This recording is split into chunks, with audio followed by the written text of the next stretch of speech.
હું મંગુનો બાપુ. ઓકે, તો મંગુને બોલાવો. અરે મંગુ તો અડધા કલાકથી ગાર્ડનમાં તમારી રાહ જોઈને બેસી રહી છે. અચ્છા, ગાર્ડનમાં કેમ? ઘરમાં કેમ નહીં? તમે આવો અને હું તમને કહું કે જાઓ વાતચીત કરી લો, બરાબર? પણ જવું તો ગાર્ડનમાં જ પડે, એટલે મેં અગાઉથી જ ગાર્ડનમાં ઊભી રાખી દીધી છે. અચ્છા, તો ચા અને પાણીનો ગ્લાસ પણ ત્યાં જ લઈને ઊભા છે? ના, એ તમે ત્યાં નક્કી થાય પછી. ઓહો, એટલે હા થાય તો ચા થાય, નહીં તો કશું જ ન થાય. વેરી વેરી વેલ એડવાન્સ, ક્યા બાત હે. તો ઠીક છે, હું છોકરીને મળતો આવું છું, અને બાય ધ વે પછી જોઈએ કે ચા થાય છે કે ના થાય છે.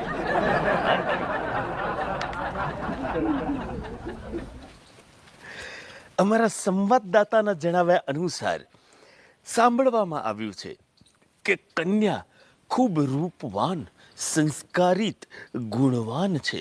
તો આવી કન્યાને તો મારે એકદમ નજીકથી જોવી પડશે. એટલે હું મારા ચશ્મા પહેરીશ અને એને ધારી ધારીને નજીકથી હું જોઈ લઈશ.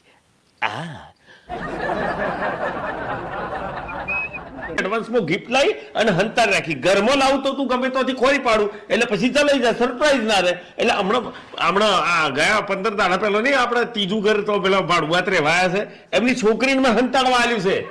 બરાબર બરાબર. કેટલું જુઠ્ઠું બોલશો. એ છોકરીને પધરાયા છે એમ કહો તમે. અમારા પપ્પા મને છે ને અઠવાડિયા પછી ફોન કર્યો કે છૂટાછેડા લેવાના છે, તો મને એમ થયું કે ના, અઠવાડિયામાં બધું સારું થઈ ગયું છે એટલે હવે રહેવા દો, કોઈ નહીં, મોડી વાળો બધું. પણ ના, હવે એ નહીં આવવાના, હવે હું જવાની છું અહીંથી. અરે મારી વાત તો સમજ ભાઈ, તને ભરોસો ચમ નથી? આ શંકાના કીડા મગજમાંથી કાઢ. હું તારા માટે જ શોપિંગ કરીને લાવ્યો તો અને મેં હંતાડવા માટે પેલી છોકરીને આલ્યું છે. હા તો લઈ આવો, જાઓ લઈ આવો. ઉભી રહે, હું એ છોકરીને જ લઈને આવું હાથે. હા હા લઈ આવો. પછી દૂધનું દૂધ ને પોણીનું પોણી જોઈએ. ચંટ સા આદમી. હાડી શું કરવાનું છે કે ને? તારે મારું અપહરણ કરવાનું છે. એને પાછું સમજણ ના પડી. તારે મને કિડનેપ કરવાનું છે, ઇંગ્લિશમાં ઉઠાઈ લેવાનું છે, હા. અને ગુંડો બનવાનું છે તારે. તો પછી ચલો મેં ઉઠાઈ લીધો, પછી હા, શું? પછી તારે ફોન કરવાનો મંગુ ભાભીને, એટલે કે તારો ભાભી, હા. એને ફોન કરીને કહેવાનું કે તારો ગોડિયો હસબન્ડ મારા કબજામાં છે, હમ. તારે સુડાવો હોય તો 2.5 લાખ રૂપિયા લઈને આય. હા, અને લઈને આવશે, સમજો? એમાંથી એક વિતારા. કશો વાંધો નહીં. તો ઉપાડ લેતા ને. હા, ના પણ ફોન મારી ને સીધું હવે ઉપાડવાનું તો તું મારી જોડે જ છું. મારા ફોનથી જ મારવો પડશે. હા, તારો તારા ફોન ફોનથી તો જ માર. નંબર છે.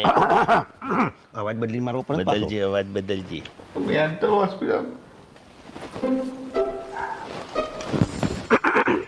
લે, એમનો જ ફોન આવ્યો. હા બોલો. હલો. થઈ ગયું દિમાગ હરકું? થઈ ગયું તમારું? હા જા નહીં, તાજો ને માજો કઈ નાખીશ તારા ધણીને. કોણ બોલો ભાઈ તમે? હું કિડનેપર બોલું છું. તારા ધણીને મેં મારા કબજામાં લીધો છે. એટલે કબજામાં આવ્યો? એવડો મોટો કબજો છે તમારો? અરે વાહ વાહ મેડમ, અહીંયા કેવું લાગ્યું અમારું ફર્યું? હા, મસ્ત છે ને? હા. અચ્છા, આ બોકડા પર, આ બોકડો તો મારા બાપુજીએ મેં લાવેલો છે. તો લઈ જાઓ સર. ના ના, એવી વાત નહીં, લઈ જવા નહીં આવ્યો. અરે અમારું તો સદભાગ્ય છે કે તમે આવા અમારા બોકડા પર બેઠા. આનંદ થઈ ગયો મને તો. બોલો. એમ તો એમ હતું કે મારા મામાને ત્યાં જઈશ, 10 દાડા શાંતિથી રહીશ, પણ જે રીતે તું મને હેરાન કરે છે ને, મને નહીં લાગતું કે 4 દાડા રહું હોય. ના ના, હું કઈ હેરાન બેરાન નહીં કરતો. અરે હું તો કહું છું કે તમે આજીવન નહીં રહો તો મને તો બહુ ગમશે. તમારે એવું ખોટું નહીં લગાડી દેવાનું. આ તને શું લાગે છે તું આવી બધી વાતો કરે એટલે હું તારાથી પટાઈ જાય, તાજો લગ્ન કરી લે, તને પસંદ કરી લે એમ? રે રે રે રે મેડમ, તમે આટલું આમ થઈ લગન સુધી વિચારી લીધું? આટલું તો મેં નતું વિચાર્યું.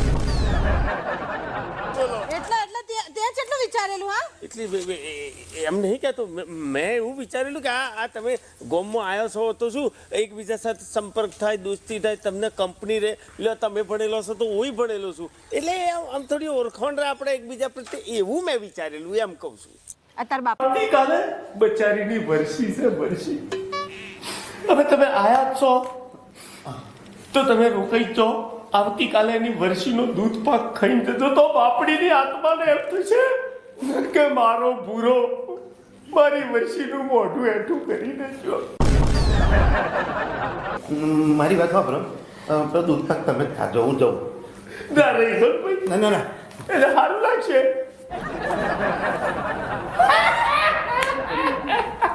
હવે એક કામ કર, પેલો ચાંદનીનો ફોટો ઉતાર દે. એ હા, નહીં તો એ કેવું સમજશે કે મારી બુને આ જીવતા જીવ હાર ચડાવી દીધો ફોટાને. ઉતાર લઉં. પછી તારો ફોટો લગાડી દે. શું? એટલે કોઈક સારો ફોટો એ ત્યાં લગાડી દીજે એમ. હા, તમારો લગાવી દઉં છું. બોલો, સારું કામ કરવાનું અને ઉપરથી હાર ચડાવવાની વાતો. બાકી આ ઠરેલ દિમાગનો આઈડિયા કેવો લાગે કહેજો. હું તો ચાંદની સમજતો હતો, આ તો ચૂડેલ નીકળી, ચૂસી ખાય.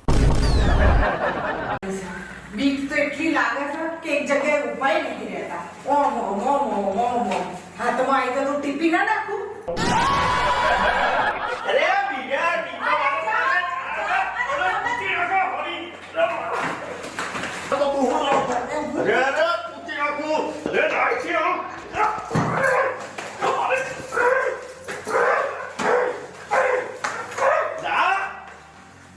ફટો હિંમત હોય તો ઓનલાઈન વાત કરો ને.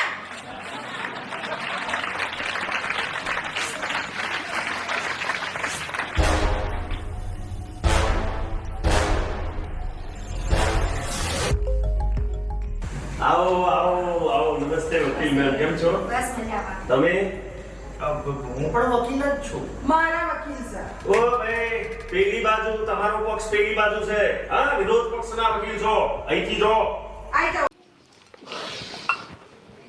હા પણ થયું હું એ તો કયો. બોસ બોસ, ઓફિસમાં કોઈને હારે બોલાચાલી થઈ હે? આવો બોસ હોય, આવો. બોસ? બોસને વાંધો છે? શું કીધું બોસે તમને? હે? નોકરી પરથી મન ઉઠી ગયું મારું તો. નોકરી પરથી મન ઉઠી ગયું. આમ જો એવું હોય ને તો બોસને હારે બેહીને તમે ક્લિયર કરી લ્યો કે તમને મારાથી શું વાંધો છે. એવું હોય તો હું આવું તમારી સાથે. કોઈ ફાયદો નથી, કોઈ ફાયદો નથી. આવો તો કંઈક બોસ હોતો હશે. એ જ કહું છું, આવો બોસ હોતો હશે, આવો ના હોય. પતી ગયું બધું. નોકરી પરથી મન ઉઠી ગયું મારું તો.